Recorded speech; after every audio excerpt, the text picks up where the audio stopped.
Hello guys, आप लोग कैसे हैं। मेरे ख्याल से आप लोग स्वस्थ होंगे, मस्त होंगे। तो चलिए एक बार फिर से आप लोग का मेरे यूट्यूब चैनल ऑनलाइन विकास स्टडी सेंटर पे स्वागत है। तो चलिए हम लोग आज की क्लास में पढ़ने वाले हैं झारखंड के भूगर्भिक संरचना, यानी कि झारखंड का जो ही भूगर्भिक संरचना है, किस तरह से भूगर्भिक संरचना का निर्माण हुआ है, इसके बारे में हम लोग पढ़ने वाले हैं इस क्लास में। तो आप लोग देख रहे हैं यूट्यूब चैनल ऑनलाइन विकास स्टडी सेंटर। तो जो लोग भी चैनल को सब्सक्राइब नहीं किए हैं दोस्तों, तो चैनल को सब्सक्राइब कीजिए और बेल आइकन को दबा करके रखिए। चलिए आज की क्लास स्टार्ट करते हैं। तो झारखंड की भूगर्भिक संरचना के बारे में। तो झारखंड की भूगर्भिक संरचना देखिए, यहाँ पे काल के अनुसार, यहाँ पे कल्प के अनुसार यहाँ पे ये किया गया है, ठीक है, बांटा गया है। तो यहाँ पर देखिए विभाजित किया गया है। तो आर्कियन कालीन चट्टाने, देखिए आर्कियन कालीन चट्टाने जो फर्स्ट है, इसमें देखिए किस तरह का चट्टाने पाए जाते हैं। तो इसमें आर्कियन क्रम का तो चट्टाने पाया ही जाता है, प्लस इसमें धारवाड़ क्रम का भी चट्टाने पाई जाती है। देखिए आर्कियन क्रम में क्या हो जाता है, ग्रेनाइट, नीस एवं शिस्ट प्रकार के, ठीक है।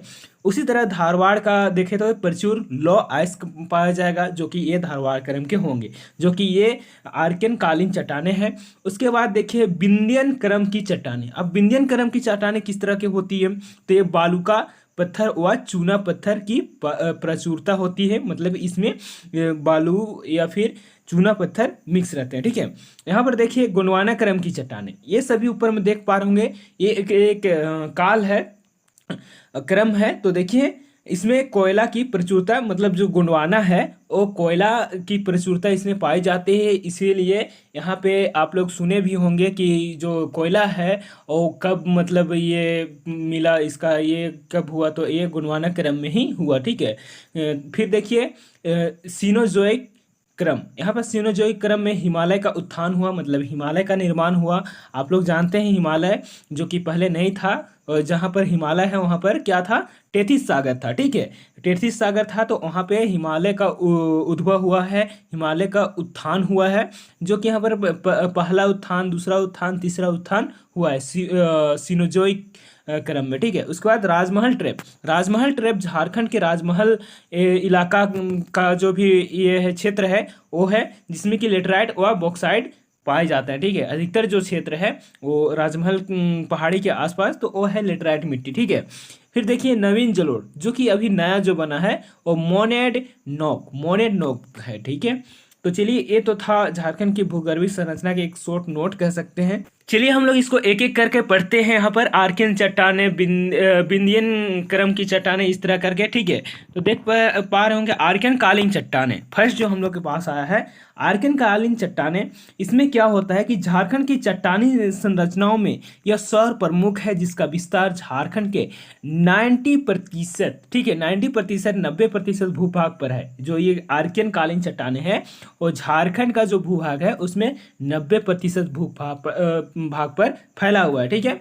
प्रचुर मात्रा में खनिज संसाधनों का भंडारण होने के कारण ये आर्थिक दृष्टि से झारखंड की सौर प्रमुख चट्टाने भी है।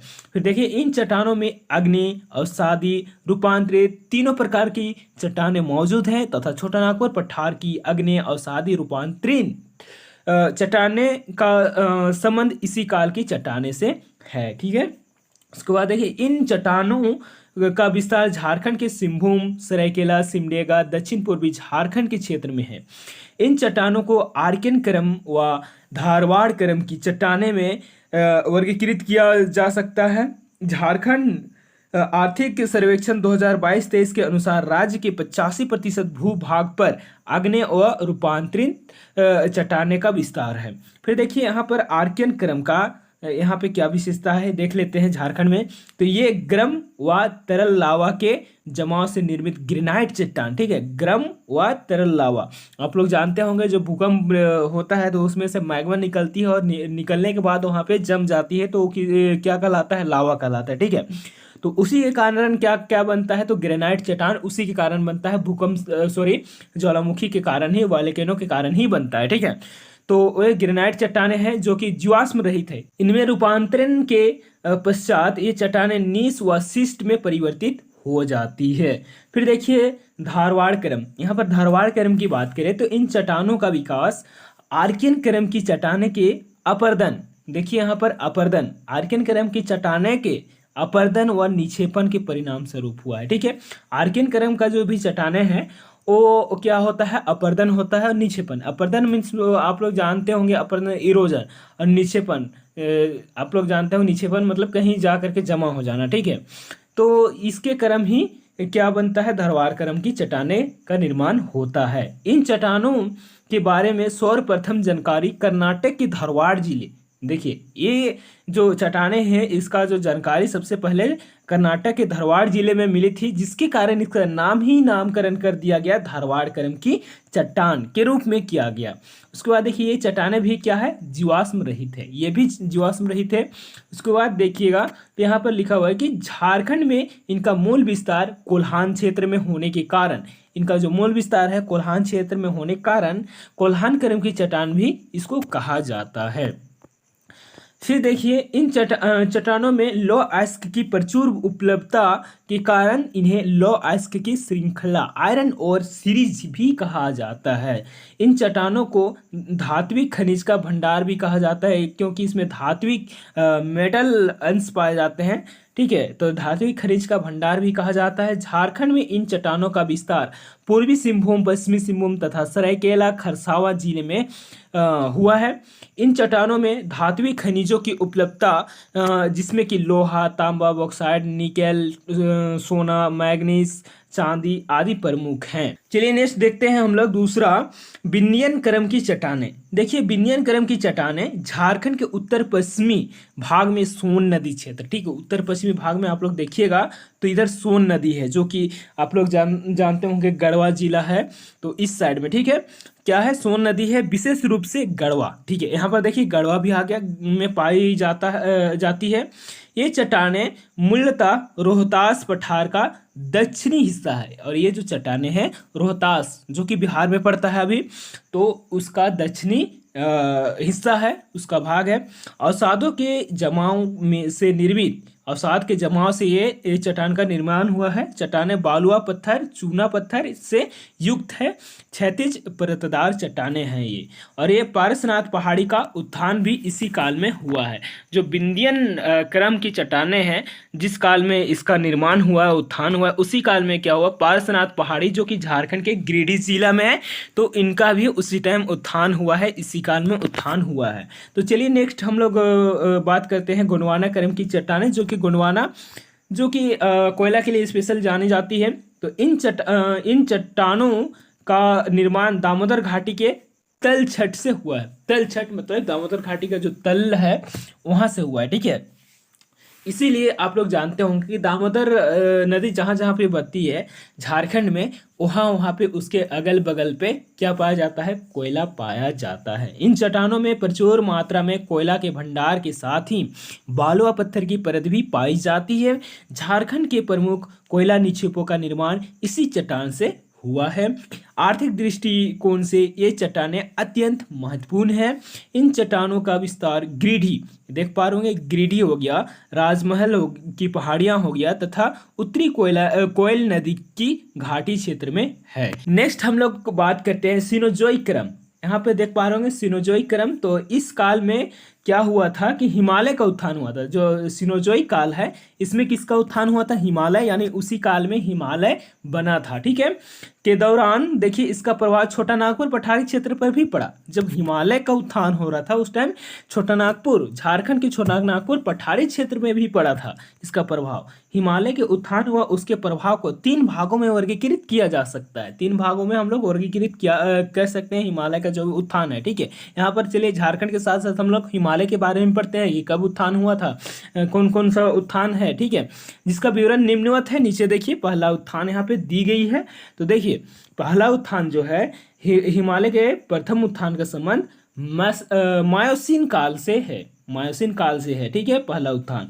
इस दौरान छोटा नागपुर पठारी क्षेत्र में भूगर्भिक हलचल के परिणाम स्वरूप पठार क्षेत्र का उत्थान हुआ। देखिए इस टाइम क्या हुआ, जो हिमालय का उत्थान हुआ था प्रथम उत्थान, उस टाइम क्या हुआ कि छोटा नागपुर पठारी जो अभी झारखंड में है, छोटा नागपुर पठारी में भी क्या हुआ, भूगर्भिक भूमि के अंदर में हलचल हुआ, जिसके कारण यहाँ पर पाट क्षेत्र बना, ठीक है, पाट क्षेत्र का उत्थान हुआ। फिर देखिए इस उत्थान के परिणाम स्वरूप पाट क्षेत्र, जिसमें कि रांची हजारीबाग पठार से लगभग 1000 फीट ऊपर उठ गया। जो रांची हजारीबाग पठार से क्या हो गया, 1,000 फीट ऊपर उठ गया। दूसरा उत्थान की बात करें यहाँ पर, तो दूसरा उत्थान, इस उत्थान का संबंध अंतिम प्लायोसीन काल से है, जो कि ये दूसरा उत्थान है। ठीक है, इस दौरान भी छोटा नागपुर पठारी क्षेत्र में क्या हुआ, भूगर्भिक हलचल इस टाइम भी हुआ था, दूसरा उत्थान में भी हुआ था। तो इसमें देखिए क्या हुआ, इस दौरान रांची हजारीबाग पठार का लगभग यहाँ पर क्या हुआ, 1,000 फीट उत्थान हुआ, जिसके परिणाम स्वरूप पहाड़ क्षेत्र लगभग 2,000 फीट ऊपर उठ गया। 1,000 फीट प्रथम में, 1,000 फीट दूसरा उत्थान में। ठीक है, तो दोनों मिला करके यहाँ पर 2,000 फीट फिर से ऊपर उठ गया। फिर देखिए यहाँ पर तीसरा उत्थान, तीसरा उत्थान कब हुआ था, तो देखिए तीसरा उत्थान, इस उत्थान का संबंध प्लीस्टोसीन काल में हुआ था। ठीक है, प्लेस्टोसीन काल से संबंधित है, तो ये प्लेस्टोसीन काल में हुआ था। इस दौरान भी छोटा नागपुर पठारी क्षेत्र में भूगर्भिक हलचल हुआ था। इस दौरान रांची हजारीबाग पठार का लगभग 200 फीट क्या हुआ, उत्थान हुआ। ठीक है, जिसके परिणाम स्वरूप पहाड़ क्षेत्र लगभग यहाँ पर 3,000 से 3,600 फीट ऊपर उठ गया। तो तीनों उत्थान में पता चल गया होगा, फर्स्ट उत्थान में 1,000, द्वितीय उत्थान में 1,000 यानी कि 2,000 हो गया, और थर्ड जो उत्थान हुआ, तीसरा जो उत्थान हुआ, जिसमें कि 2,000 के लगभग, जिसके कारण 3,000 से लेकर के 3,600 फीट ऊपर उठ गया। उसके बाद उपरोक्त तीनों उत्थानों के परिणाम स्वरूप इस क्षेत्र में विभिन्न नदियों का उद्भव भी हुआ। फिर देखिए कालांतर में इस नदियों के द्वारा किए गए अपर्दन के परिणाम स्वरूप इस क्षेत्र के धरातलीय स्वरूप की ऊंचाई में कमी आई। ठीक है, इस अपर्दनों के पश्चात इस क्षेत्र की औसतमान ऊंचाई इस प्रकार था, जैसे कि यहाँ पर देख पा रहे होंगे, पहाड़ क्षेत्र की ऊंचाई कितना था, तो 900 से लेकर के 1,100 मीटर, रांची पठार की यहाँ पर 600 मीटर से कम, निम्न छोटा नागपुर का पठार जो कि 300 मीटर से अधिक था। तो अभी देख पा रहे होंगे, ये जो डाटा देखिएगा थोड़ा बहुत ऊपर नीचे हो सकता है। नेक्स्ट, राजमहल ट्रैप तथा दक्कन लावा की चट्टानें। तो देखिए यहाँ पर ये आ जाता है जुरैसिक युग में। आप लोग जानते होंगे जुरैसिक युग, तो इसमें देखिए क्या हुआ था, जुरासिक युग में लावा के बहाव से राजमहल ट्रैप का निर्माण हुआ। लावा जो बह रहा था उससे राजमहल ट्रैप का निर्माण हुआ, जबकि दरारों में लावा के प्रवाह से दक्कन लावा का निर्माण हुआ। इन चट्टानों के अपक्षयन के परिणाम स्वरूप लेटराइट एवं बॉक्साइट का निर्माण हुआ।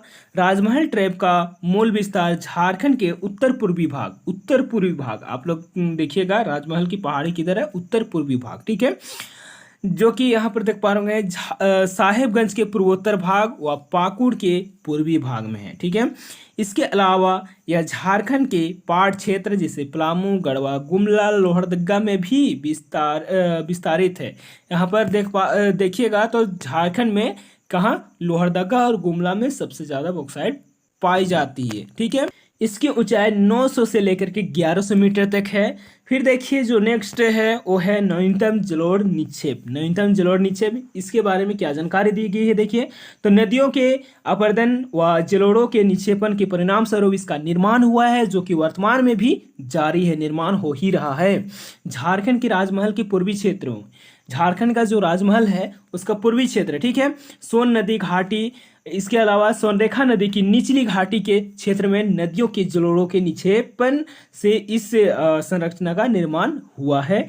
इनके द्वारा मैदानी क्षेत्र में निक्षेपण के परिणाम स्वरूप कई स्थानों पर ग्रेनाइट के उच्च भूभाग का निर्माण भी हुआ है। ठीक है, हो गया है, जिसे क्या बोलते हैं हम लोग, मोनेड नोक कहते हैं। अब देखिए यहाँ पर हम लोग मैप देखते हैं कि झारखंड के किस किस क्षेत्र में कौन कौन से चट्टानें पाई जाती है, जो कि हम लोग देख लिए कि कौन कौन से काल से संबंधित है। ठीक है, तो यहाँ पर देखिएगा तो जो आप देख पा रहे होंगे इस तरह का जो दिख रहा है ये वाला, ठीक है, ये वाला देख पा रहे होंगे, ये किसके लिए दर्शाई गई है, तो आर्कियन कालीन ग्रेनाइट नीस व धारवाड़ के लिए दिखाई गई है, जो कि झारखंड में सबसे बड़ा भूभाग का क्षेत्र है, जिसमें कि आर्कियन कालीन ग्रेनाइट नीस व धारवाड़ पाए जाते हैं। ठीक है, तो हम लोग स्टार्टिंग में ही पढ़े थे कि 90% पूरा झारखंड का पाए जाते हैं। इसके बाद देख पा रहे होंगे यहाँ पे विंध्यन क्रम की चट्टानें जो कि यहाँ पे सिर्फ पाई जाती है।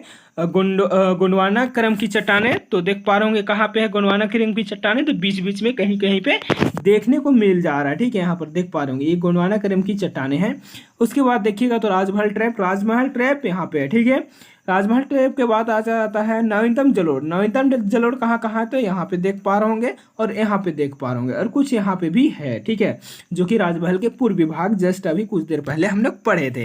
तो ये तो हो गया मैप। आप लोगों को अगर याद नहीं होता है तो मैप आप लोग स्क्रीनशॉट ले सकते हैं और आप लोग याद कर सकते हैं। ठीक है, अगर ऊपर का बातें नहीं समझ में आई होगी तो एक बार जरूर वीडियो को देख लीजिएगा, उसमें भी समझ में नहीं आता है तो इसको आप लोग मैप को स्क्रीनशॉट लेकर के देख सकते हैं, बना सकते हैं, अपना नोट्स कर सकते हैं। तो मुझे उम्मीद है कि आप लोग को ये क्लास अच्छा लगा होगा, समझ में आ गया होगा। नहीं भी आया होगा तो आप लोग कमेंट कीजिएगा। और अगर आप लोग इसका पीडीएफ लेना चाहते हैं तो मेरे टेलीग्राम चैनल पे जा सकते हैं, जिसका लिंक इसी वीडियो का डिस्क्रिप्शन में है। तो वहाँ पर जा करके टेलीग्राम चैनल भी है और टेलीग्राम ग्रुप भी है। ठीक है, दोनों ज्वाइन कर लीजिएगा। आप लोगों को कुछ पूछना रहेगा तो ग्रुप में पूछिएगा, और पीडीएफ चाहिए तो आप लोगों को चैनल में मिल जाएगा और ग्रुप में, दोनों में मिल जाएगा। ठीक है, तो जो लोग भी अभी तक चैनल को सब्सक्राइब नहीं किए और अभी तक चैनल पे बने रहे तो प्लीज़ चैनल को सब्सक्राइब कीजिए, बेल आइकन को दबा करके रखिए, क्योंकि मैं इसी तरह का आप लोग के लिए झारखंड से रिलेटेड झारखंड जीके लेकर के आते रहूँगा और आप लोग को पढ़ाते रहूँगा। तो इतना करके रखिए, और आप लोगों को भी वीडियो देखने के लिए धन्यवाद। जय हिंद, जय भारत।